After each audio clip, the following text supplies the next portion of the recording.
It's summertime in Canada. The lakes are warm and the fish are biting.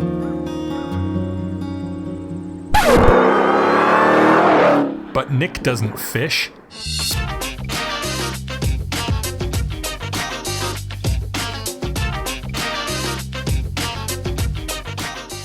Instead of drowning worms, Nick spends his summer Saturdays and just about every other day with his beloved Chrysler automobiles. But recently, when he tried to order a Demon, they wouldn't sell him one. I went to place an order on a Demon, and they told me, we're only getting one in this dealership and it's sold. I said, yeah, but who bought it? Anybody special? Is that a Chrysler guy or what? Oh, it doesn't matter. What do you mean it doesn't matter? I've been buying cars for 43 years. I bought Hellcats, I bought Mopars, I race Mopars, I restore Mopars. Exactly. Here I go, I want to go buy a Demon, and they go, well, it's sold. Goodbye.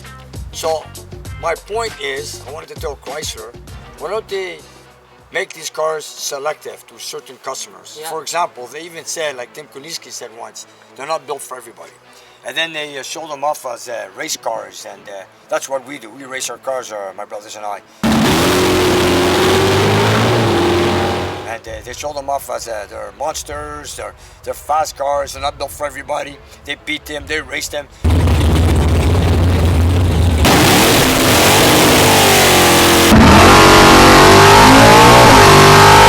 This is exactly what we do. So I said, you know what? This is a car for us.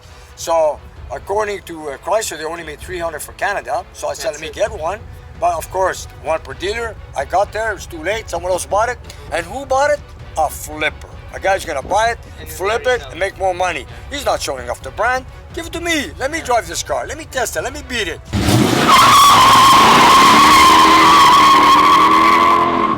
I'd like to put Dodge on the map like I always did. But why don't you keep these cars for special people? And I go back with Chrysler for 43 years with my brothers. And we were in the city of Montreal, we are known as the Dodge Brothers. And all four brothers have a Dodge product or a Ram or a Jeep or a Chrysler in their name at this moment for many, many, many years. And as we speak right now, like I said, everybody has a product of Dodge in their name. Old or new, you name it, we have it. Lifetime with the four brothers, I think we bought, let's say we bought them brand new. We've gone through, I think, the past 43 years or so.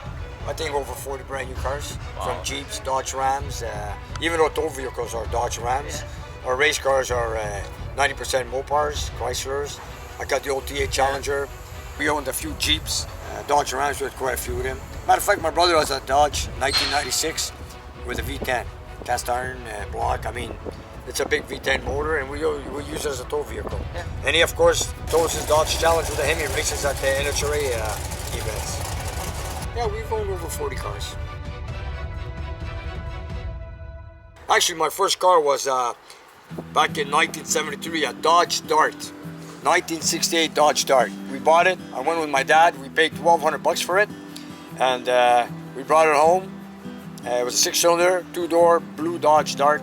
And it wouldn't start. Every morning we used to go try and start it. And we had a problem day after day. So my father and I, after 1 week, we decided, let's go back to Montreal Chrysler Pyramid and tell them, you guys help me out, take the car back or give me something else. So my father decided, let's go trade in for a brand new Duster, 1973. So that's eventually what we did. We went back to Chrysler, they took the car back to give us back our money, and we went and got ourselves a 1973, actually we traded in for a 73 Plymouth Duster that was on the lot. And then from there on, we bought Chrysler products every day. And you see that? I didn't go to a Ford or a GM. I went to a Chrysler product. I stuck with Chryslers. Tell that to FCA. I'm not making a statement to insult anybody. I just want to say that, I like their products. I like to buy a Demon, and for some lucky reason, because I didn't get there in time, it's sold. Too bad. Goodbye. Anyways, so that's my point. I want to just tell Chrysler should have been selective with customers like Ferrari does. They don't just sell a car to anybody. And of course, Chrysler doesn't know me, doesn't know my brothers. I love these Chrysler cars. They never gave me any problems. They're good cars. They're solid. And I'll keep buying Chrysler products. And right now, my Subaru is tired. It's got almost 300,000 kilometers. It's rusty, and it's time to buy a new car. And now I'm debating what I'm going to buy next.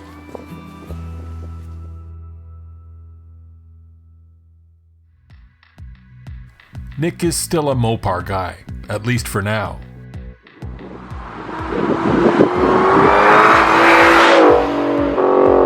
like him around this part of the world always mark the calendar for Mopar Fest, the largest Mopar car show in Canada.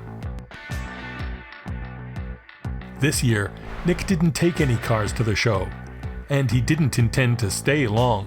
He just wanted to make a run through the parts for sale and see if he could pick up anything for his Kowalski 1970 Challenger project.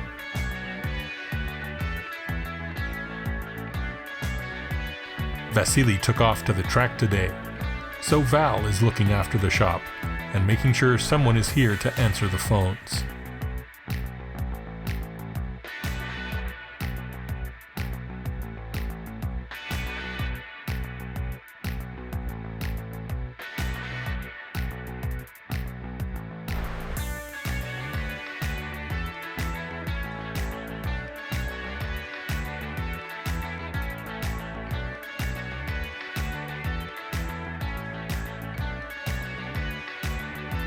Val works hard every day, and this is only one of his jobs.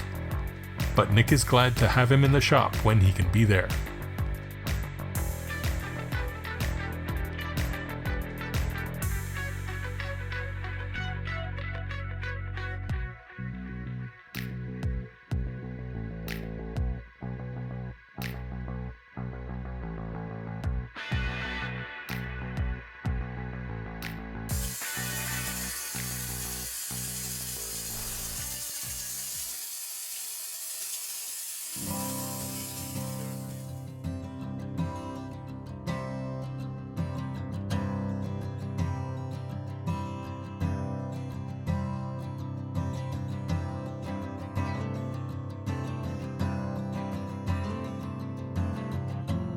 So as we all know, I just got this Challenger and I need quite a few pieces for it. So I decided I'm going to take a ride down to New Hamburg in Ontario, where they're holding the Mopar Fest this weekend. So I took the Saturday off. I went down there to pick up some parts if I could find anything that I need for this car. And as we were driving down the highway on the way to Mopar Fest, I had a few guys waving at me down from the highway. It was fascinating because I was just driving down the highway just on the outskirts of Waterloo, Kitchener, Ontario. They had like a convoy of Mopars, and a couple of guys waved at me, and I was wondering, you know, I waved back. And then at the show, I met them in person. They told me that was us waving at you from the auto route. That was a pleasure. So now anyways, I met so many viewers down at Mopar Fest. I want to thank you guys. It was a pleasure meeting you guys. It's too bad I couldn't spend a couple of days there. I only spent Saturday over there. And I went to buy some parts. And I didn't buy too many because I spent a lot of the time talking to a lot of viewers. It doesn't matter. We still have the whole winter to look for parts. And it was a pleasure. I want to thank you all.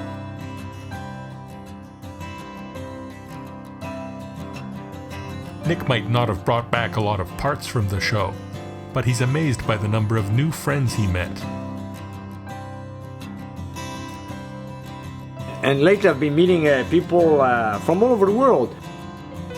First, I've got all the locals here that watch me here in Quebec and Canada. And now here at Mopar Fest, we had a lot of people from Ontario, and they all recognized me. It was a pleasure to meet everybody. And I'm meeting people now from all over the world. Like we had one weekend that I was not here, I was up in Thunder Bay picking up this car. There was somebody here from Norway. We met John and Steve from the other side of the planet. And I had people from Newfoundland come here. You know, it's fascinating. The other day I was at Costco with my wife, and we met this other couple, and they recognized me. And they were saying, "Hey, there's Nick from YouTube." That was strange. My wife was surprised to see that. I was surprised myself. The best part of all this, we all share the same passion on these old cars, muscle cars. I love them, just like you guys. We put them together, we work them, we drive them, we enjoy them. And then I have my cameraman who tells me that we just got started. We're just a scratch.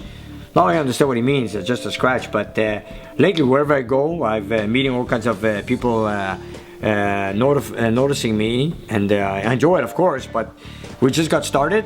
And I've also asked for people to send me flags of their nation or wherever they live. And we've got a few of them already in. Most of our viewers are Americans. And I've got one right here. from the state of Colorado, USA. And this is from Peter. Peter, thank you very much. I'm gonna post them all up very soon. There we go. Peter, thanks a lot. And of course we have flags from all over the world. And this one's from Steve, who spent the day with us here one Saturday with a car that he's bought here from Montreal. I've got his letter, I got his flag. Steve, thank you very much. Sorry I couldn't get the engine running on the dyno, make a dyno test, but anyways, I got your flag here and I'll be more than glad to post it up. There it is, the flag of New Zealand. And then we got another flag from Down Under, from Australia. His name is Adam. Adam, thank you very much. I read your note here on the flag that you wrote on. Love it. And of course, I've got a lot of viewers from Australia. And here it is, the flag of Australia. There's another flag that came here from Iceland. Very surprised from Iceland. Leo, this is your flag from Iceland. Got your postcard, thank you. Here it is, Leo, the flag of Iceland. Thank you very much. Here it is. You guys put skis on your cars up in Iceland? And look what we got here today. Next day at work, another flag came in. And this was from Gary from New Zealand. Gary, thank you very much. Got your flag. I'll post it up to the other New Zealand flag we have from Steve. I'll put it up next to it. And of course, you sent me some books I see from New Zealand. What do we got here? Oh, 315. Wow, this is different. New Zealand classic cars. Check it out. Thank you.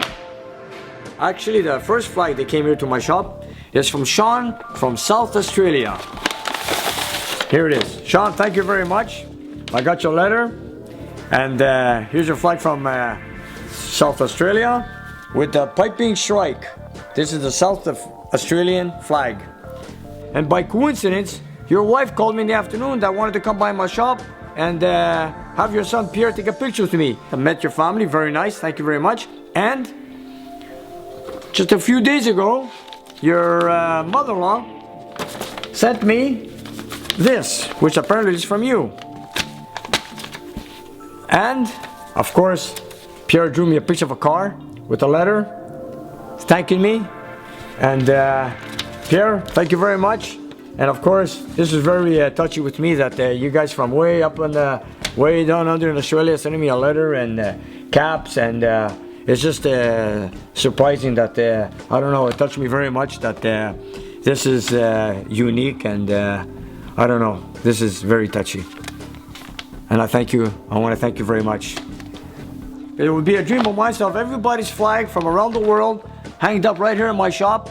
I'd be pleased to see that. And thank you all for watching my videos here on YouTube. And don't forget to subscribe and like. I'll be still doing videos here on YouTube for you guys as much as I can. For you guys with the passion of the cars we love. Guess what? Nick isn't the only one in his family who's on the internet. Check it out.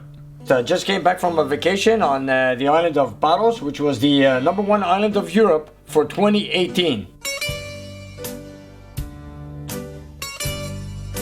It was voted by #1 Travel and Leisure magazine of New York City. Yes, #1 island of Europe was Paros, Greece. That's where my mother's from, and we vacation there every year because we have a little house there.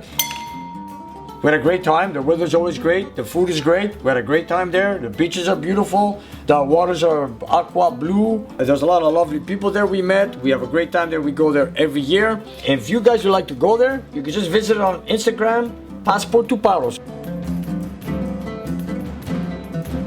Now I want all you subscribers to go on my daughter's Instagram on Passport to Paros. Make sure you guys sign up and follow her. Check out the pictures and enjoy.